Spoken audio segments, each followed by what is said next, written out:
Yeah. Yeah, so, okay, so it's Alex here, Alex from DreamLaunch. I'm co-hosting this with Hamed from DreamLaunch, the Managing Director. And we're partnering up with Atullah from Silicon Beach, the CEO of Silicon Beach. And we thank him for that, because I think there's a real values alignment around empowering founders and entrepreneurs to create new products and services. And so without further ado, because you would have read about what's all about from the invites and everything, we'll get right into it, except a brief also thank you from our event partner, Atullah at Silicon Beach. I think he would like to quickly talk to the sponsors of Silicon, powerful as it is. Over to you, Atullah. Yeah, thanks, Alex. You are breaking up there a little. Have you got the recording going, Hamid? I didn't get a. Okay, yes, it is recording. Okay, thanks. Yeah, I need to just briefly introduce yourselves. I introduce myself. I'm the lead organizer of Melbourne Silicon Beach and the CEO of Silicon Beach Group, which we formed less than a year ago to bring in all these tech startup meetup communities around the country together under one banner. So this event was put in the Melbourne Silicon Beach, but the future events will be posted on Silicon Beach communities around the country, meetup communities. So if you Google Melbourne Silicon Beach or Sydney Silicon Beach, we are on meetup in Sydney, Brisbane, Melbourne, Adelaide, Darwin, Launceston, Geelong, Ballarat, and also in Perth. So we'll be opening a few more. Our mission is to empower founders to do everything to help our startups thrive and grow.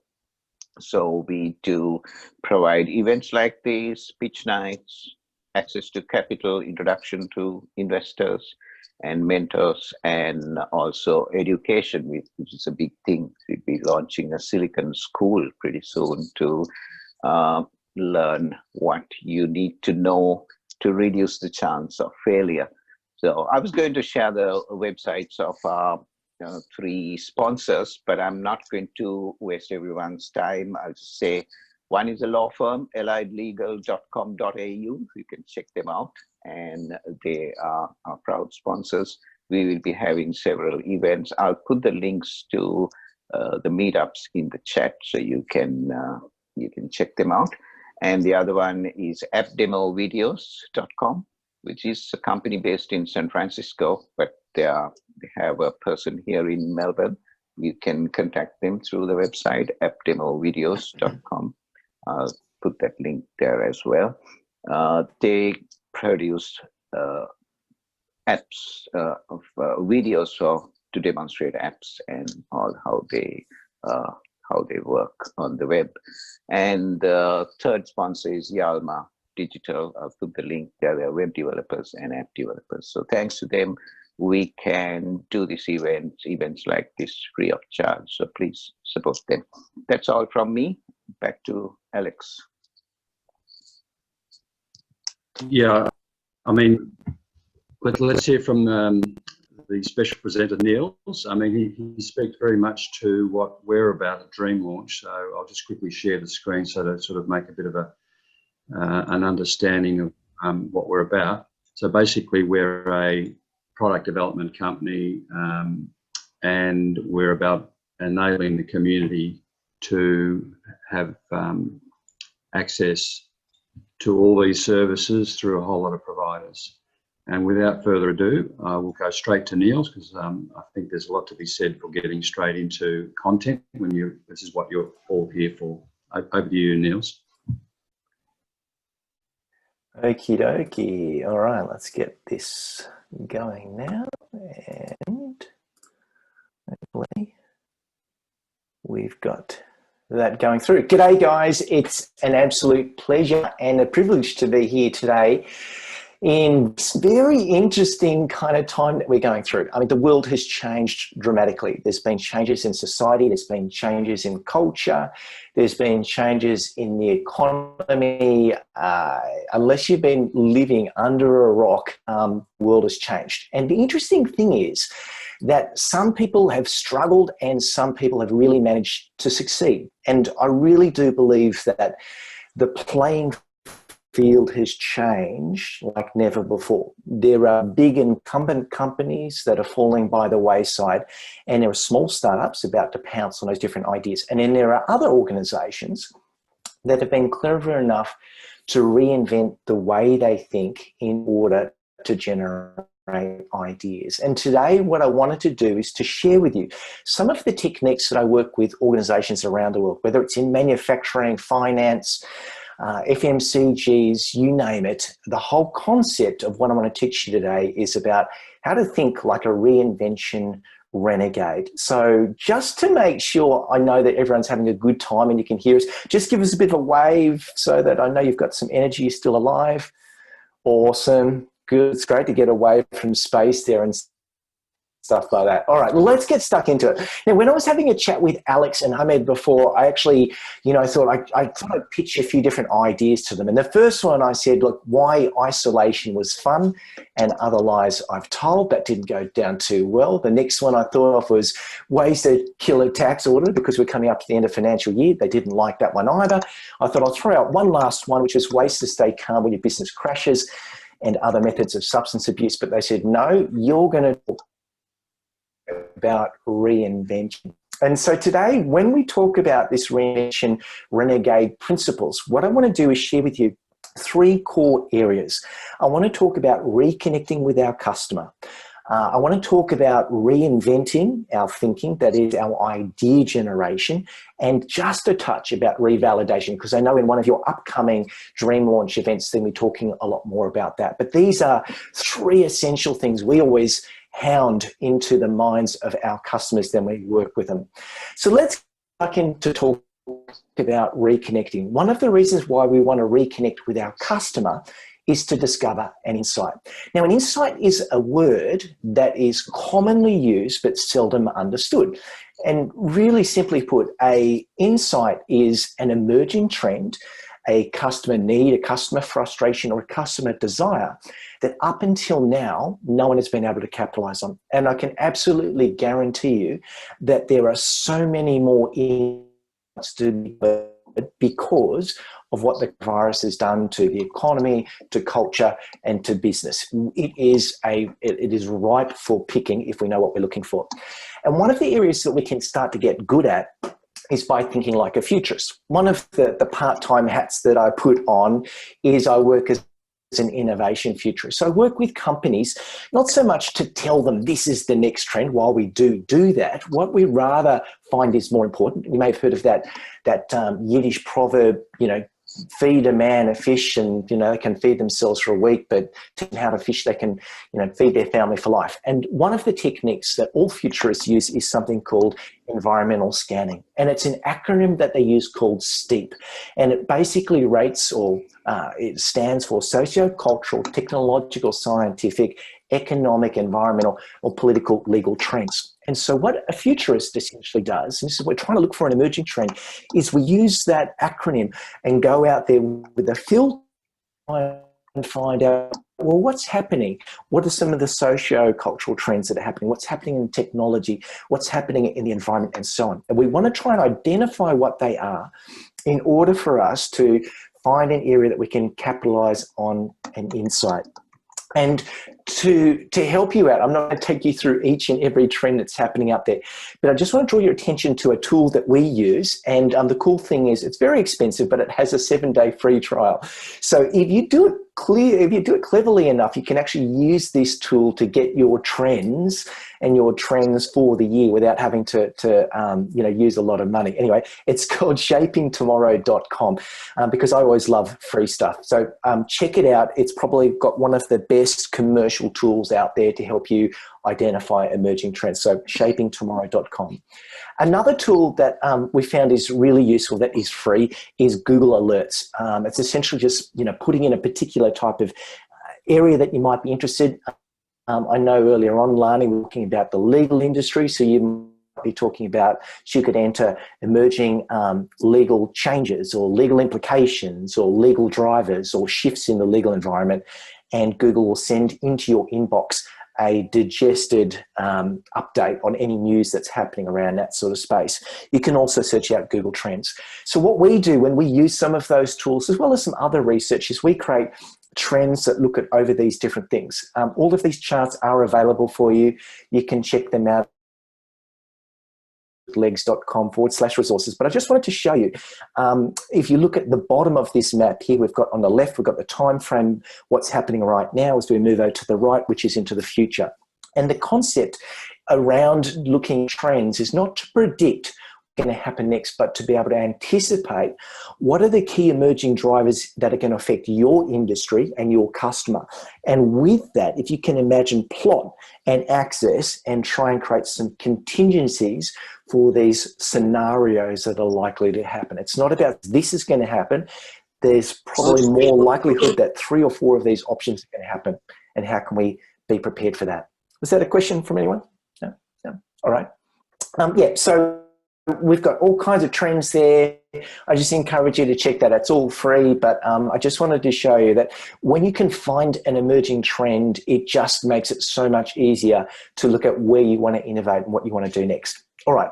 The next thing around this reconnection stage, we've reconnected with the future to reconnect with our customer. And, you know, our customers' world has changed massively, just like ours. And one of the tools that we work with our clients is what we call the insights ladder. And the way this works is that if we can kind of get into the minds and into the bodies and into the behaviors of our customers, we're going to be able to find what's that unique frustration, what's that bottleneck, what's that, you know, pain point that is just begging to be solved, and we can generate the product, the process, or the solution to solve that. And the same can apply to people in an internal process. So if you're working internally in a company, you can use this same thing. So how this works, just quickly, there's 8 different rungs to the ladder. The higher we go on this highest rung, believing, it's quite intangible. You can't hold a belief. And yet when we go down to the bottom, we can actually see a behavior. And so what we do and what we encourage our customers or our clients to do when they're thinking about their customers is to think, well, okay, do we know what our customers are believing right now? Do we know how they're behaving?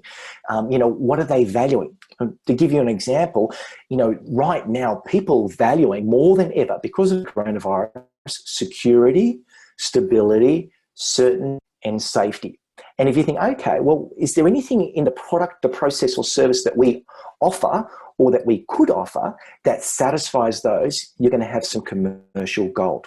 So let me give you a couple of quick examples of some of these ones. An embedded belief. Someone might have a belief that, you know what, this is the way the world has always been. Unilever, I do a lot of work in the hair industry. Doesn't look that great anyway. And one of the things that I love about working in the hair industry is it enables me to come up with harebrained ideas. That joke probably didn't go down. But Unilever were very clever. And one of the insights that they discovered when they started to look and get into the minds of customers was that this insight for a lot of women that if I haven't washed my hair today, my hair isn't clean. Now, that might seem logical, but that's the feeling. And so, you know, a woman might have been shampooing her hair every 2 or 3 days, but they weren't feeling confident if they didn't have that hair clarity or that hair, nice, clean hair. So the idea that they came up with was a shampoo that wasn't a shampoo. It was a dry, just kind of wash it in type shampoo, a dry shampoo. And in the first year of sales, it generated $1 million. Their market share rose by 7%. It was one of the 10 best sellers in the hair care market. Good example of a very clear, specific insight and then generating an idea and a product and taking it to market. Let me give you another example. This one I really quite interesting. And this relates to, are there any beliefs around, maybe it might be about do-it-yourself or technology? One of the things, I know we've got some lawyers in today. But Lynn Lucas was 63 years of age when she decided to tackle a belief, a limiting belief that a lot of people had in the legal industry, and that is that you can't run an online legal business. And she's based in Newcastle, which is about 2 hours north of Sydney. Pretty big place, but not necessarily a big enough market for her or for her interest. So she went online, and she is going gangbusters by specializing with the online divorce lawyer. And you can imagine when coronavirus came along, how that's helped her business as well. So I just want to reiterate, if someone decides at the age of 63 that they can, go in a different angle, it's because they've generated a great insight. So my challenge for you is, what are your clients believing? What are they valuing? What are they behaving? What kind of experiences are they going through now? Another thing that we can think about is assumptions, because we all make assumptions. Cirque du Soleil were one of the first, probably the most successful circus in the world. And there was an assumption, that is that a circus must have animals. Every circus really had animals. And I had the good fortune of meeting and doing some handstand classes with the guy there that you can see, Andre. Andre is one of the world's best hand balancers in the world and works for Cirque du Soleil. And I asked him, Andre, what's it like? He goes, you'll not believe them, they treat you like animals. But what they really did is they got rid of physical animals and they replaced them with human animals instead. And as we all know, the rest is history. So this concept of what's a belief that could be out there that an industry has, this is the way our industry's always done things, that you could challenge. And there are a lot of challenges that have been broken recently. We can't do business unless we're face to face, or we can't have an event unless we're in the room with each other. Another thing is needs, necessities. Needs have changed. Enter into the scene a guy by the name of Matt Gilmore, serial entrepreneur. He was one of the founders of a company called OzForex, which has changed its name now to, I think it's called OzX or something like that. Anyway, global financial currency exchange business. And, he'd made his millions and thought, what am I going to do next? And he came up with a little bit of an insight. And what he came up with is he noticed that his kids were always lugging back these giant books from school. He thought, wow, how annoying. I can't believe I'm giving textbooks. But for some weird reason, public libraries and even school libraries still, to this day, are very fixed on having physical books. Now, there's nothing wrong with it, but he could see a niche. He said, there's an opportunity there because they haven't realized the cost savings and the convenience of having ebooks. So he realized no one was doing it, went out, brokered a deal, bought a publishing company, not a publishing company, bought a book distribution company, went to the publishers, organized the deal. I want to buy ebooks that I can sell in libraries, and brokered that deal, and then created a business called eplatform.co. Works in New Zealand and Australia. And you can imagine coronavirus times being going gangbusters. Again, identifying an insight that no one else has thought of. Another thing that we can do around necessities is thinking about a need that hasn't been satisfied. Enter into the scene a lawyer, Alice Tran, West Australia, who was quite into accessories, the handbag, the iPhone case. And, one of the things that she felt she needed was that she wanted to have some customization, some individual thing that this is my phone because everyone else's phone looks the same, or this is my handbag, or this is my purse, this is my clutch. And so she came up with the idea of customizing things and created the dailyeditor.com. Now, I'm sure a lot of people will know it. Generally, it's a business that creates over $13 million a year by tapping into this need. And also, it was a trend of customization, individualization. So they're just a couple of examples of insights. My challenge for you is, how are you going to reconnect with your customer? How are you going to find out what they're talking about, where they're talking about things, to discover that uncapitalized on opportunity that you can generate a commercial innovation on? A couple of clues for you, and I'll talk to you a little bit more about this later on, is to look at forums. Look at your logs in terms of the customer service center, where people are complaining, where they're whinging about. That's more often not where you've got the opportunity to generate insights. Okay, so, and I'm hitting you fast, but you guys are meta learners, and I know I can go a little bit more. The next thing that we've got after reconnecting now is we move into reinvent. That is around ideation, the generation of ideas. And a technique that we work with our clients is an acronym that we developed called Scramble. And the reason why we call it Scramble is that in many ways we, in a meeting we need to think bing, bada, bing, bing, bada, bing. We don't have time to wait a week for an idea. We need the idea right there and then. And Scramble is the concept of, rushing out to fight the enemy or to scramble over something very quickly. It's also about mixing the way that we normally think. The problem we have when we go to solve problems is we think the same way every day, over and over again. We need to scramble. So Scramble is an acronym and stands for substitute, combine, reverse, adapt, add, multiply, break down, break up, leverage, and eliminate. And so just by having that up your sleeve and someone's talking about a problem or you're looking at some solutions, off the top of your head, you say, well, you know what? At the moment, we've been using red pens. What if we were to substitute with a blob of blue tack? Oh, good thinking. Great idea, Nils Vesk. Well, in the past, we've done this. What if we could combine that with this? Or, could reverse the way we do things. What if we would adapt something that's happening from this world in this world? Or how could we leverage this over there? Each one of those words works as a prompts. Innovative people are not necessarily born innovative. Very, very few are. From the ones that are probably not the best examples. Innovative people use prompts, so by all means take this. So let me give you a couple of quick examples of how you can use this to strengthen your ideation muscle through our reinvention. So combine.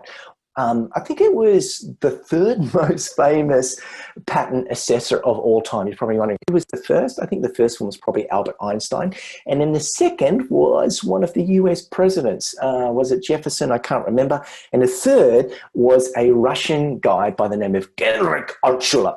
Now, Altshuler spent his lifetime working in a patent office, assessing one after thousands and thousands of patents. And what he found was that the patents that had the most commercial success were the ones that would adapt an idea from over here or combine an idea from there and combine it to here. Something completely different. And that was what would create commercial magic.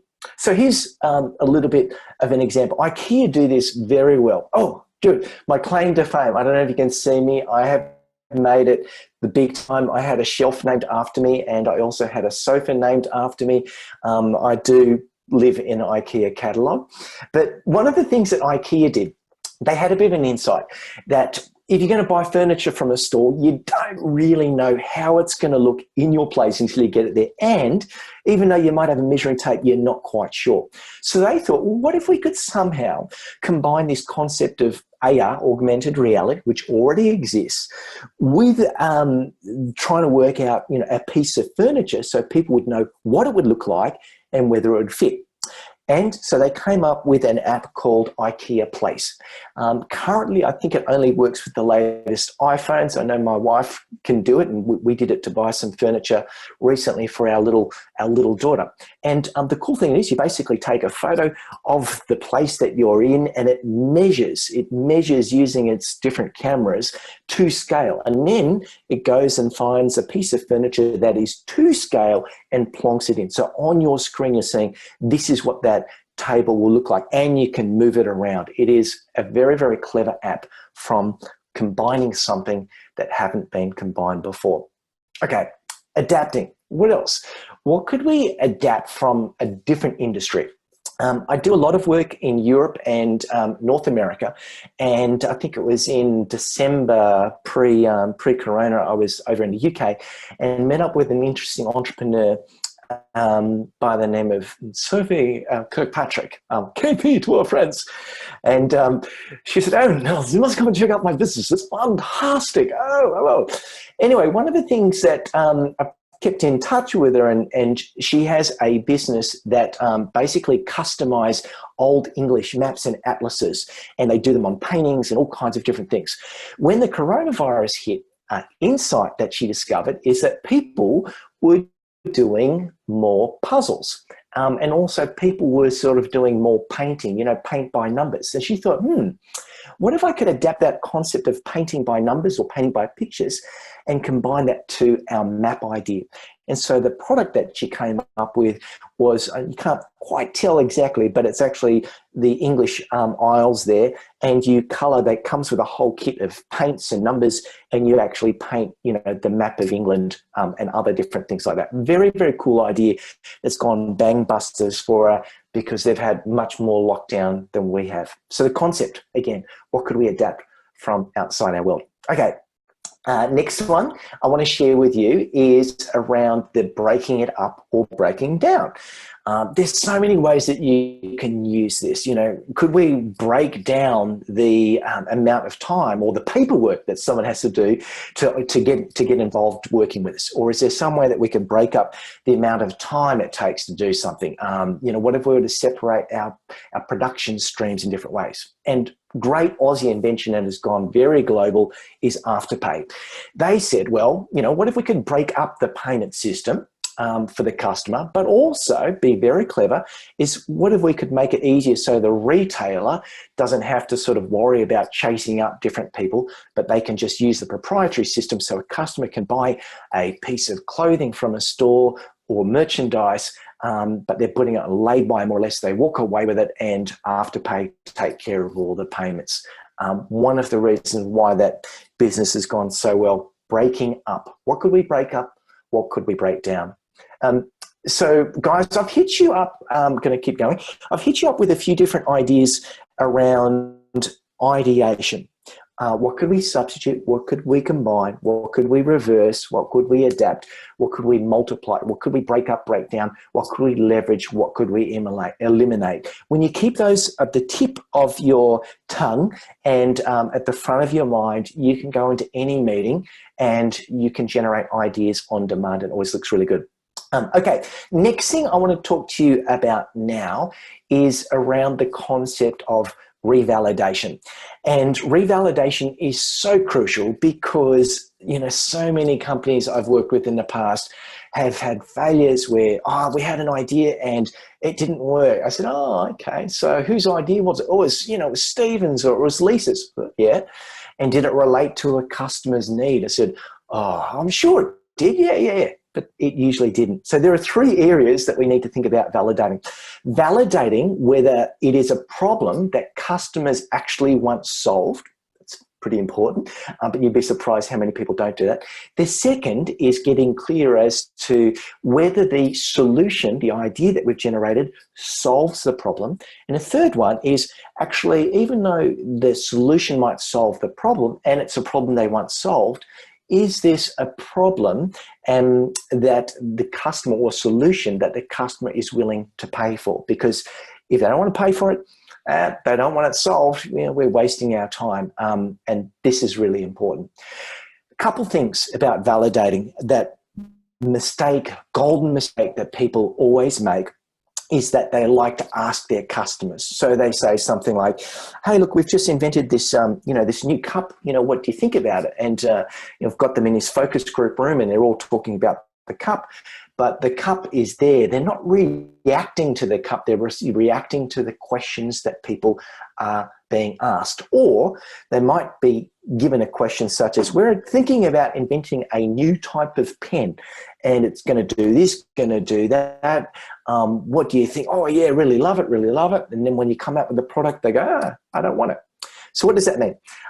People are really bad at predicting what they want, but they're very good at actually reacting.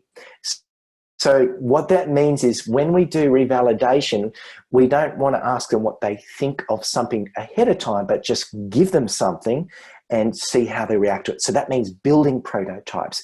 It means giving them something conceptual that they can play with and just seeing how they respond. It's about creating a faked or, a website, things like that, which the guys at DreamTalks do very well to help you around those lines. So let me kind of give you a couple of examples just to show you that there are some very big businesses that do this very well. Okay, cold calling. Now, that might sound really ridiculous, but is your problem worth solving? There was a little business by the name of, what were they called? Uber, who actually did this very well. Travis, who was one of the co-founders of Uber, right? They had this idea of Uber, but they wanted to test out to see if there was some validation of it being a problem worth solving. What did he do? He called up, looked into San Francisco at the time, looked up some limousine drivers, 10 I think it was, and made some calls. G'day, I'm just wondering if you're interested, would you be interested in meeting up to talk about blah, blah, blah, blah? And, a few people hung up with him, a few people listened for 40 seconds, but a few of them agreed to meet up and talk more. That was enough for him for his first validation to then move on to the next one. And the whole concept of validation is you don't go and build $1 million prototype. You build a $1, a $10 or a $100 prototype before you go. It's spend a little, learn a lot. Spend a little, learn a lot. Okay. Well, it's done pretty well. $17 million startup. Let me give you another example. Anyone give us a wave of their hand if you've ever used Dropbox before? Dropbox, yeah, a few people, cool, awesome. So Dropbox, one of the successes behind them was creating a video, and Kickstarters, if you've ever been on Kickstarter.com, great example of video demonstrations. The ones that have got their funding usually have an awesome video, so please check them out. So Dropbox, what Drew Houston did was he had a concept. He'd sort of worked it out, but not quietly, and he thought, how am I going to make sure this is a product really worth taking to the next level? So he created a video. You can actually still find it if you just do search Dropbox demo, and this video increased his sign-ups for the potential product from 5,000 to 75,000 people overnight. He sort of there's no bells and whistles. He kind of talks like this in a very, a computer type language as he goes through, but it works. Demonstration, a way of validating whether people are interested. 75,000, I'm sure he was pretty clear that this was something that people wanted. And he was a master throughout sort of the tech world at getting getting funding in different sort of A series, B series, C series venture capital funding. Okay, another thing that we're going to talk about is the mashup. I'm sure we've all heard of Frankenstein. So mashup is, rather than building some complete unit, what you want to be able to do is, what are some existing components, whether it's in technology or something physical, that we can build together to at least explain the concept and let people see how it works. A good example of that would be James Dyson, arguably the world's best inventor of the best vacuum cleaner in the world. His first prototype was a cardboard box with different components and bits and pieces so he could start to work things out. So what's your mashup? Here's an example of a good mashup. Groupon. I'm sure we've all heard of it, but when Groupon started in its early days, it actually looked at combining what technology could we combine to create a result of what we want, even though it might be a little bit clunky to do with at the start. So they said, let's take some WordPress, let's use the Apple Mail plus some Apple scripts to create a PDF, and then we're actually going to turn that into our result. So they used that when they were called The Point. When they proved that it was working and there was enough market, then they went and spent the money to build their Groupon, and the rest, as you can say, is history. So that's an idea for a mashup. If you're going to validate, again, think $1, $10, $100. And if anyone who's into software, probably one of the best things that you can do to link different things, even macros from Excel and stuff like that, is when you go to Zaps or get a Zaps from Zapier. That's where those things happen. Okay, next one. Revalidate that your customer is willing to pay for your solution. There's a couple cool ways that you can do this. We're big fans of creating spoof landing pages and buy now simulation. So a spoof landing page is, let's say I've got to think of other things I could pick up. Let's say I'm about to invent a new notebook. I haven't built it yet, but I think there's a market for it. What do? I build a web page first, and on this web page I might have a picture of what it might look like, or an illustration. I've got some copy. I talk about the pain points. I talk about the frustrations. I talk about how it solves all of these problems.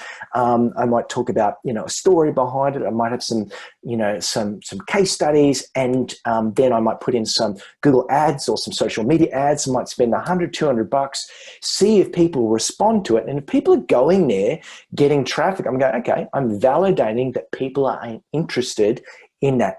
Then if I have a buy now button on there and they're clicking on that, taking it to another page, that's showing the buyer's intent, not just the interest, but buyer's intent.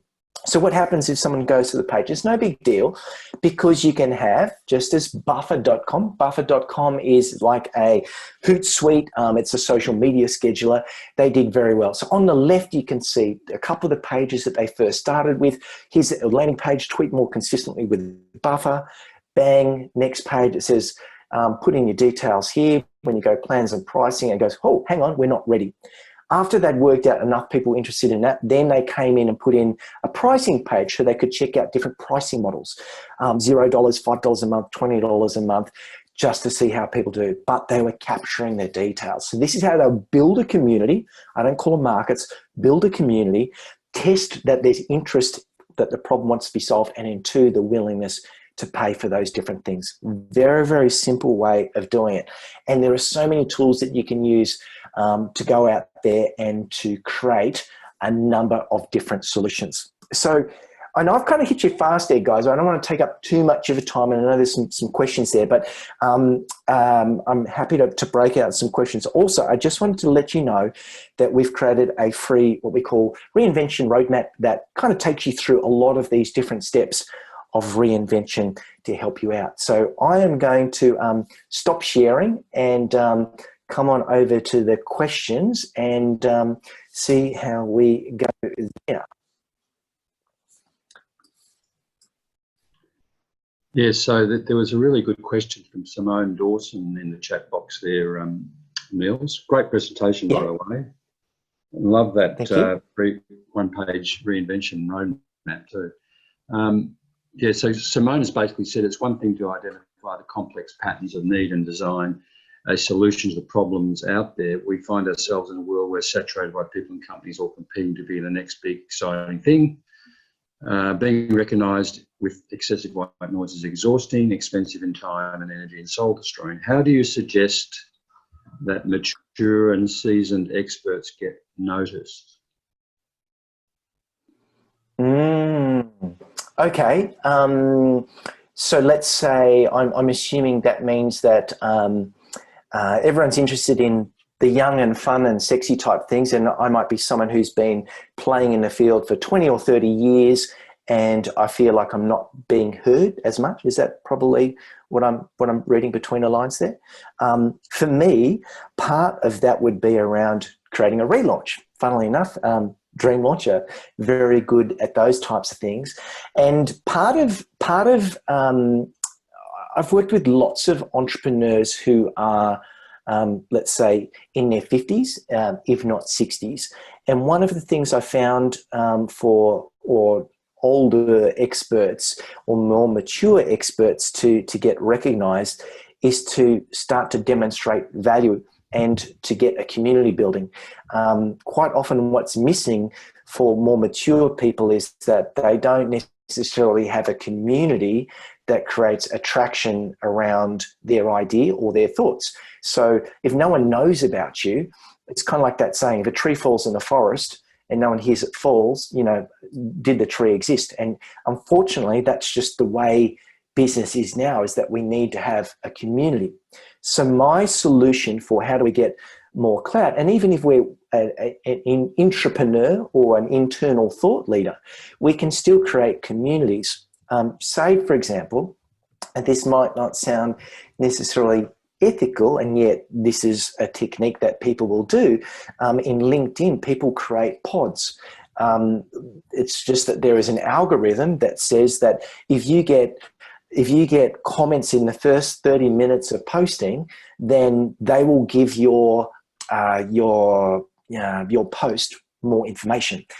So you could team up with 5 or 6 or 7, non-competing thought leaders that complement what you're talking about, whether it's internal or external, and share some content and, get them to comment and vice versa. You make a little bit of a deal, and very quickly you actually will find that your number of likes and number of shares and comments will go through the roof. It will increase by 30% just by doing that. And so that, I know that might not sound ethical, but that's just kind of part of knowing the system.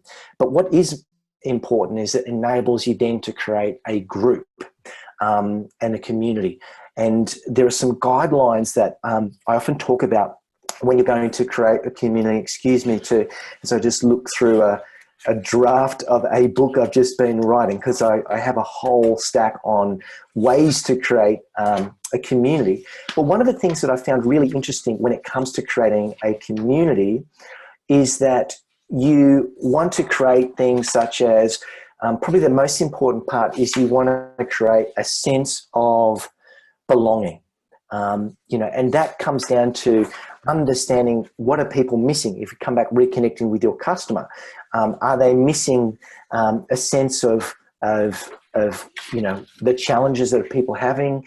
Do you want to get clear about it? But some of the things, just quickly off the top of my head, off my piece of paper here from community, you want to have a cause that people really want to buy into. So a cause could be a mantra, a mission.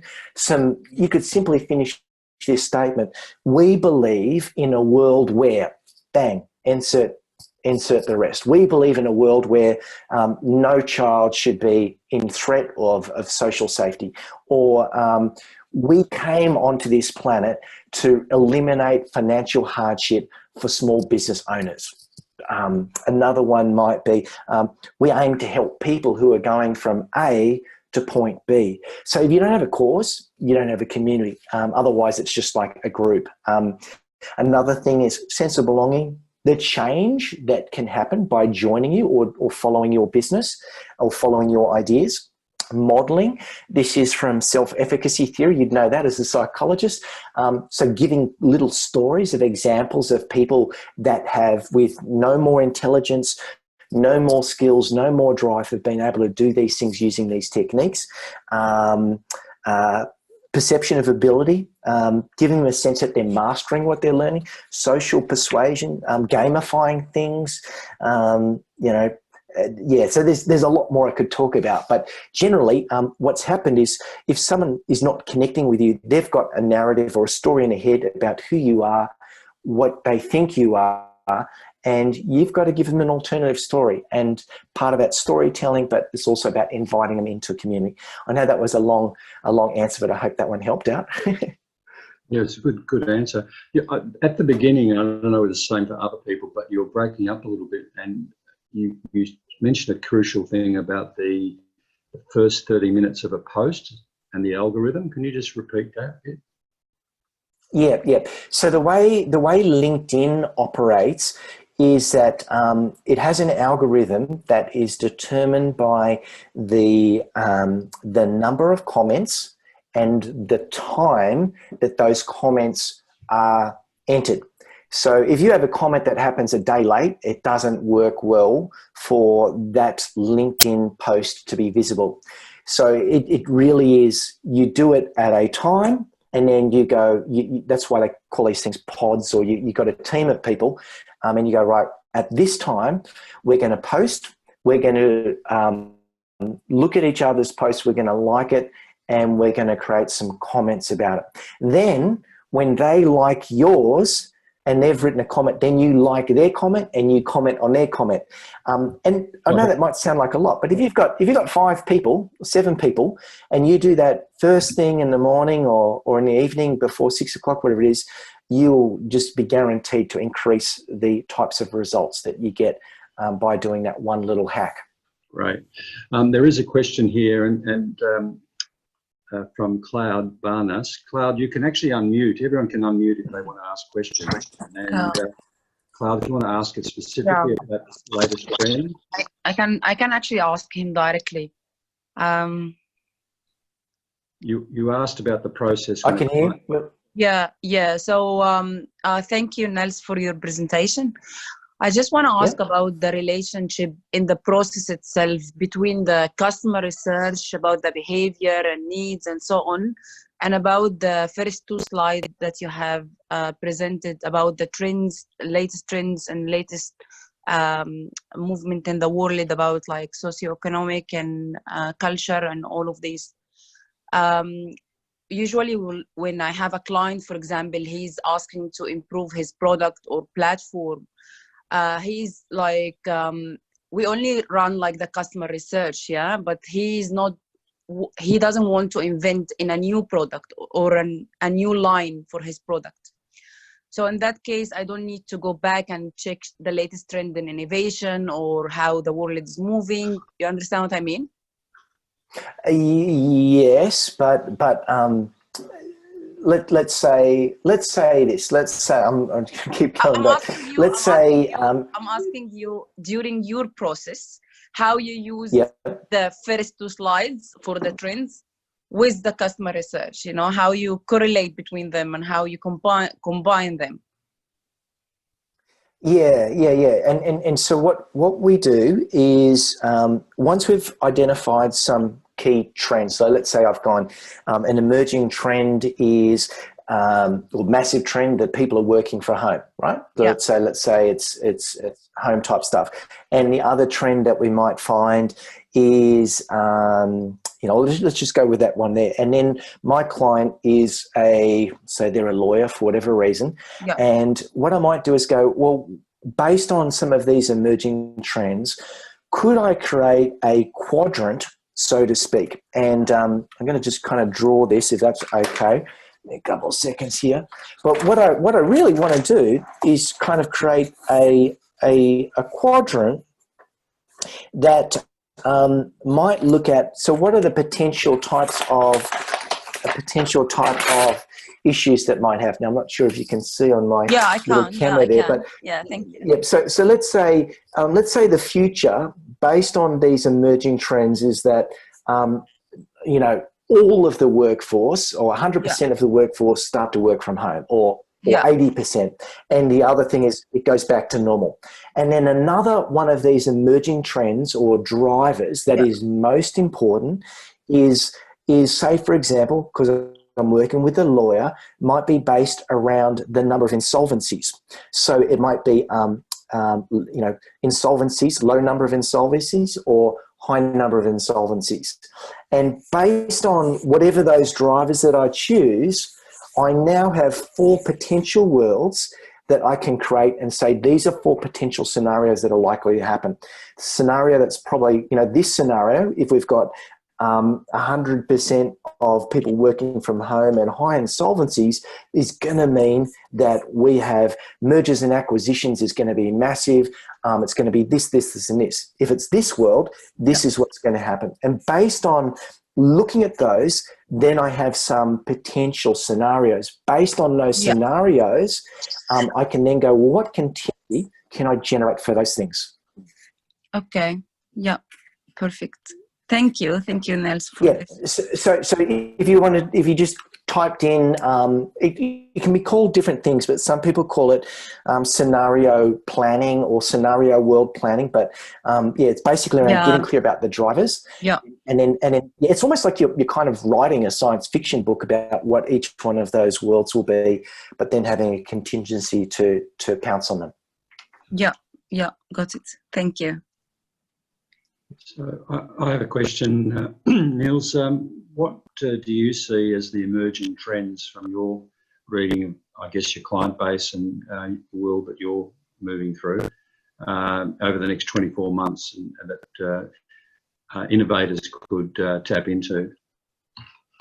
Yeah, well, one of the big things that I think is going to happen is there are going to be more startups coming in than ever before.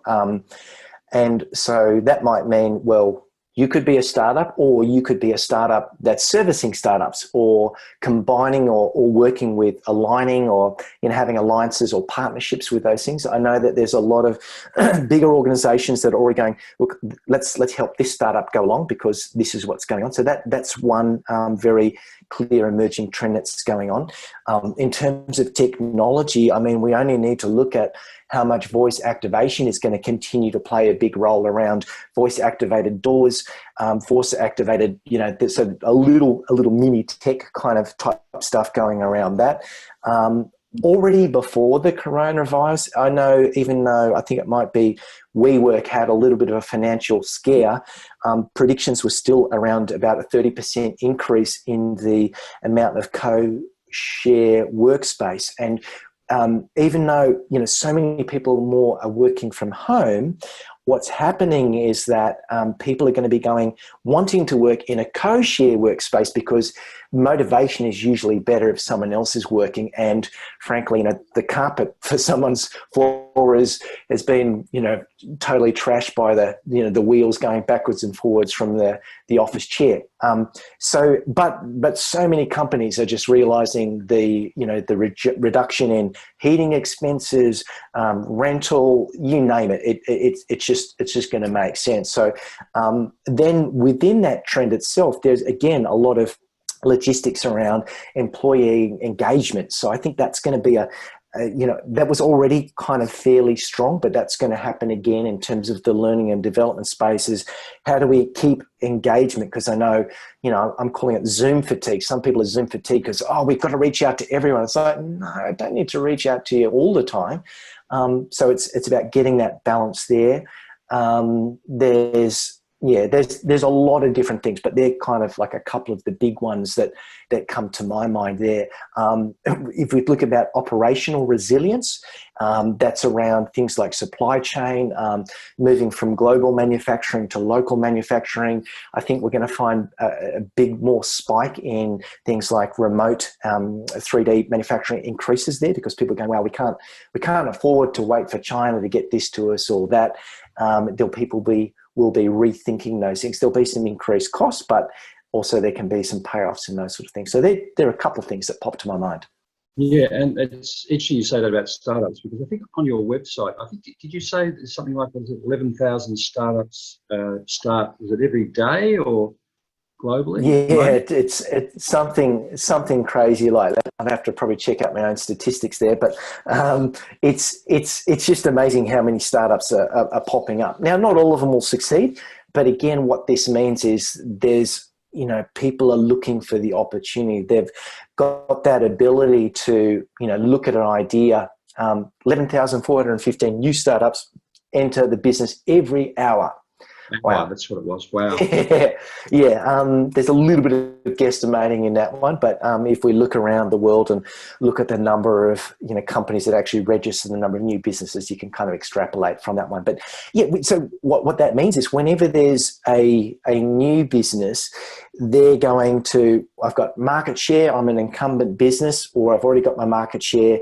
Now it comes down to how am I going to be unique? What's going to be my unique value proposition? And well, I might have the proposition, but does my product, my process, or my service solution actually meet up to that? And quite often it doesn't. It's like, well, we'll just throw more marketing dollars at it, and I might have a great UVP, but when it comes to the crunch and someone uses it, it just doesn't meet the expectations. And that's one of the big things that was already I guess a big driver in changing business was the lack of trust, lack of corporate trust, lack of government trust. Trust has been at an all-time low. So part of, I think, the opportunity for businesses now, whether it's a startup or a big business, is how can I deliver on as many small promises as quickly as possible? And that's how you create trust. Trust is built on, I've got an expectation, give me an experience. If the expectation's here, the experience is there, the trust falls down. So it's like expectation, experience, trust, deliver, promise, deliver. Yeah, that's a great point. I mean, I think, we're moving into an era where you're go. And is that the voice that they're trying to do at the moment? Interesting questions that emerged while talking was from Mark Gardner, who talked about, well, could you see that, and it speaks to the question of trust, could you see startups coming together in alliances and mergers? Yeah. Let's see, I think there was a question here from maybe Rowan. Ronan. Something like, I've done, oh no. Ronan was very early in the piece. I think he's left, otherwise I would have raised it. But basically he was asking about, he was commenting to say that he'd done a lot of cold calling and, you know, with great success, but most people just keep throwing marketing dollars and trying to, you know, research, sell, et cetera, without, you know, putting in the hard yards. And that speaks to your comment, which really resonated with me, which is very much around the Dream Launch vision, which is spend a little and learn a lot. Which is what it's all about at Dream Launch. Yeah.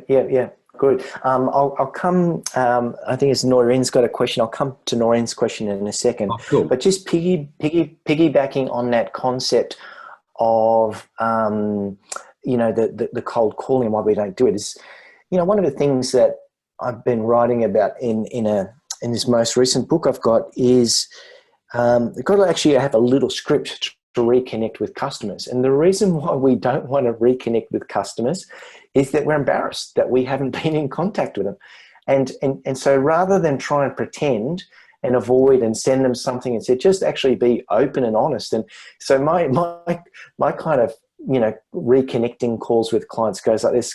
G'day, Alex. I know it's Nils Vesk. It's been a long time since we chatted. And, you know, frankly, I'm really embarrassed that it's been so long, which is really why I'm calling up, because And so once you get that off your chest, it feels awkward, but it's absolutely, truly authentic and it's real. And then people go, oh yeah, well, I'm glad you're reaching back out. What's happening? Oh yeah, I've actually, you know, I'm changing my, and one of the other things about a product is that, especially if you're in a company or even with your customer, if they're not aware of this journey of reinvention, this journey of generating ideas, then it's kind of almost going to come out cold and slap them in the face. But if you can kind of give them little breadcrumbs of some cool things that you've been doing, they're more excited and they're already, you know, oh, how can I help? Or, you know, if you've got a prototype, we'd love to try it out, and people become involved in those different things. Yeah. So there was a question. Noreen then, yeah. Yeah, Noreen, a question about the importance of optimism in innovation. I think. Noreen, do you want to say something? You've got your unmuted. Yeah, sorry, I just popped up. Hi, Nils. Thanks for a great presentation. Hi, Noreen. Hi.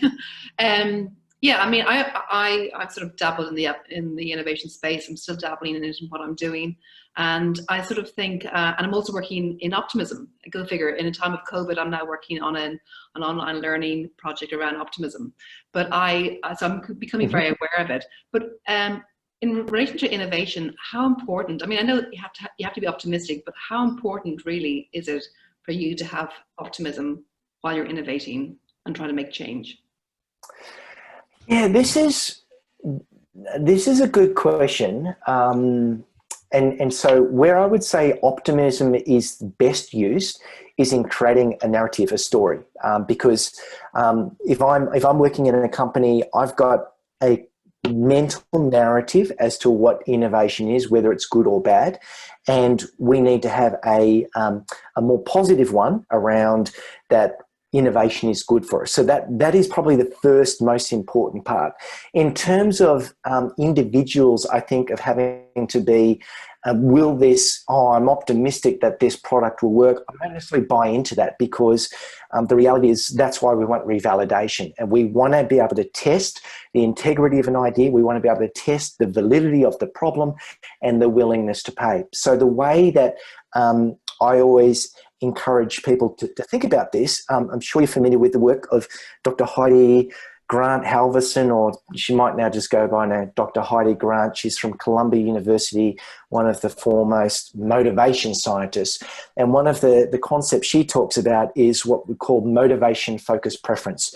And that is that the world is kind of divided into two different types, what's called preventative-focused motivation, and the other is promotive promotion-focused motivation. Preventative is how do we make sure we avoid all of the mistakes, all of the problems happening. And promotion is how can we capitalize, or what benefits can we get? Now, interestingly enough, the world is split 50-50 in general population. But when we go into the work environment, I could be a promotion-based focused type of guy at home, but when I go into a company or in a business, 95% of those people go into prevention-based motivation focus. So what does that mean? That means that when I could give you an example, I used to try to promote my business like, here's all the ways you can generate new products, all of the ways that you can generate new solutions, increase your income stream. Deaf. They didn't want to hear about it. Then when I found out about this promotion versus prevention focused, I started to change, and I said, okay, make sure that your competitor doesn't steal market share with their latest innovation. Make sure that you don't miss out on the next, blah, blah, blah. So it was saying, you could actually say the same thing one way as well as the other way. It's just that if I was, and I'm traditionally promotion-based focus, like, call me an optimist. But so if I hear the negative and, a preventative focus motivation talk, it doesn't offend me. It just doesn't excite me. So coming back to your original question, I would argue that, yes, get the optimism happening in the narrative of the story, but also be really mindful that in work, 95% of us are going to play in that space of how is this going to stop me from making a fool of myself? How is this going to stop me losing my job? How is this going to stop us from losing market share? How is this going to stop from making this product fail? And yeah, it's unfortunate, but that's just the way of the business world operates. I encourage you to check out her book. I think it's called Focus. Dr. Heidi Halverson Grant Halverson, and some other another professor there. And yeah, but it's called Focus. I think the preference of motivation type stuff. Hopefully that answers part of that. That's great. Thank you. Great. We can link it later. That sounds great. There's another question here from Mark Gardner, who is developing a music business. He's got here, how do you get beyond the noise as for...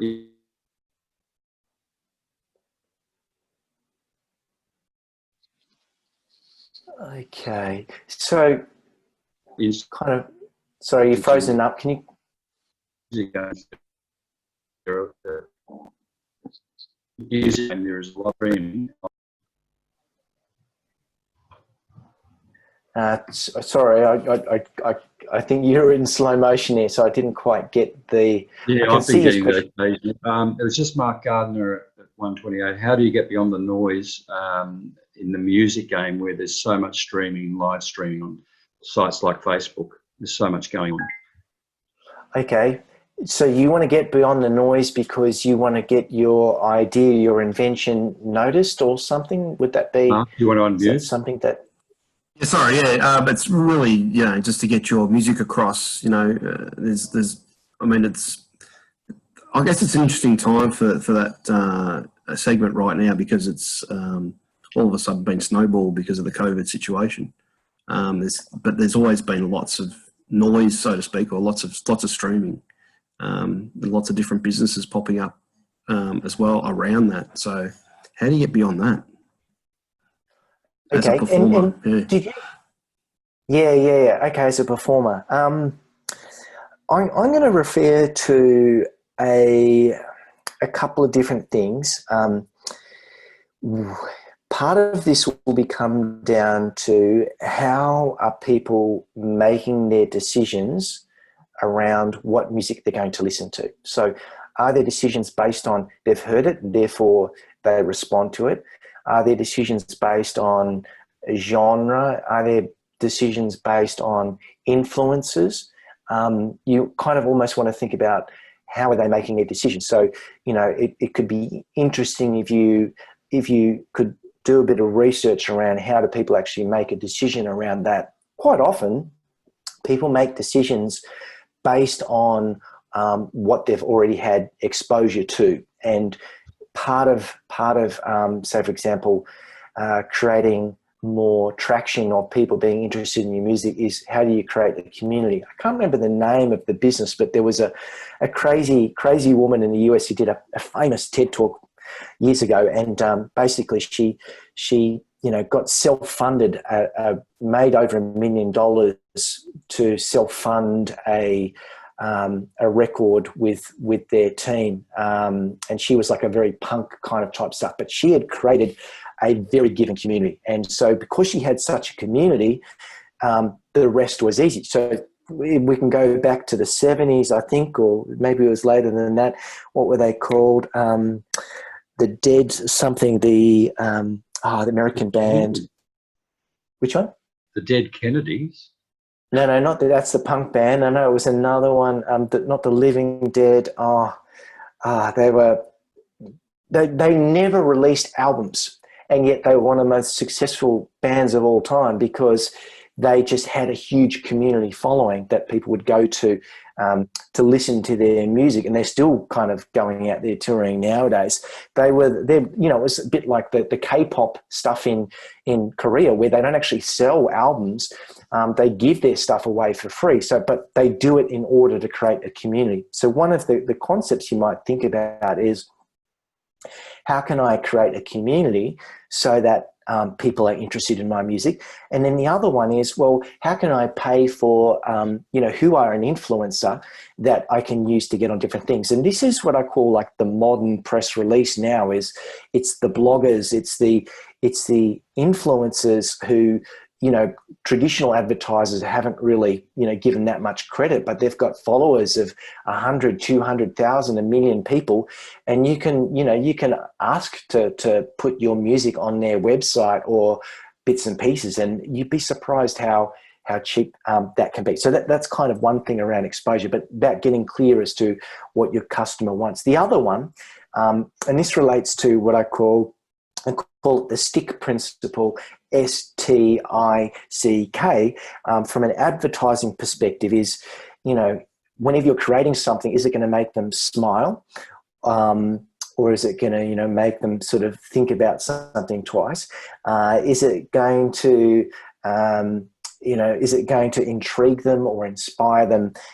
Is it going to, give them something new to think about? Is it going to knock them or, stir them up emotionally? There's a whole stack of different strategies you can use around engaging different people. And if you think about the challenge that we've got is time, that people don't have a lot of time. So you've got to go, if it doesn't amaze me, if it doesn't astound me, if it doesn't surprise me, then why would it surprise a customer or someone who might want to listen to it? So hopefully that gives you a couple of different ideas. Yeah, great answer. And I realise we're over time and people are starting to leave, so we might wrap up. But just to that point very quickly, we've partnered up with a prototyping influencer concept whereby they're getting social media influencers to design products and then produce them. It sort of got stalled with COVID, but what I realised, to your point about influencers, it's a huge industry around, as you say, the modern press release and promoting products and services. There are, so many influencer agencies now that replaced ad agencies. Yeah. And if you just, there are, almost like what they call influence finders, websites out there. So you can actually go, I'm interested in, this is my industry, this is my market, and they'll find people for you. And there's relatively cheap, some of those services that are out there. It's quite really crazy cool. what you can do. Yeah. If I can say something there, there's a startup started by Jules Lund, who's a television presenter. Oh, yeah. And I know Jules. Yep. Yeah, startup is called Tribe, I think, and it's an app, and you can actually, the big companies can find influencers, and influencers can find brands. So I think it's doing very well. It's going global. So there you are. Yeah. Cool. Yeah. Well, thank you so much, Nils. This is, everyone's been saying what a great presentation in the chat, and certainly we learned a lot and got a lot of ideas there as well as processes. And it's almost like the tip of the iceberg in terms of some of the sort of ideas you've put out there today. That'd be great to reconnect with you at a later date and develop some of these things. And as you say, maybe you and I talked about workshops. That could be fun as well. Yeah, down the line for sure. Yeah, so our next webinar, everyone who's there, I did put it in the text, but is on the 30th of July, Thursday the 30th, and we're going to be doing it on business idea validation, commercialization. It speaks very much to the roadmap that I shared earlier, which we'll send out to all the attendees again today. And yeah, we're in for the long haul in terms of these webinars. We've got some. You're freezing up there, Alex.